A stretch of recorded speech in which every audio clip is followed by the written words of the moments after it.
రెండు కీలకమైనటువంటి అంశాలు విమాన ప్రమాదాలు.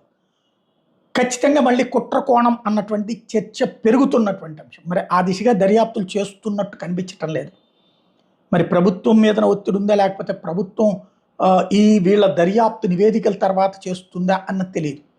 ఎందుకయ్యా అంటే ఇందులో 3 కోణాలు. వైమానిక శాఖ అధికారులు చెప్పేది ఏంటంటే అది విమానం పైకి లేచేటప్పుడు 1500 అడుగులు ఎత్తునకి వెళ్ళిపోవాలట డైరెక్ట్గా. ఆ తర్వాత పైకి వెళ్ళాలట. 1500 అడుగుల ఎత్తు మామూలుగా ఇలా వెళ్తుంది కదా, వెళ్ళేసి ఒక్కసారి 1500 అడుగుల పైకి లెగవాలట. ఇక అట్లాగా కంటిన్యూటీ అవుతుందట. అయితే ఇది 670 అడుగులో 665 అడుగులో ఆ రేంజ్లోనే పైకి లేచిందట. దానివల్ల గురుత్వాకర్షణ శక్తి అంటే భూమికి ఆకర్షణ శక్తి ఏదైతే ఉందో దానికి లోనై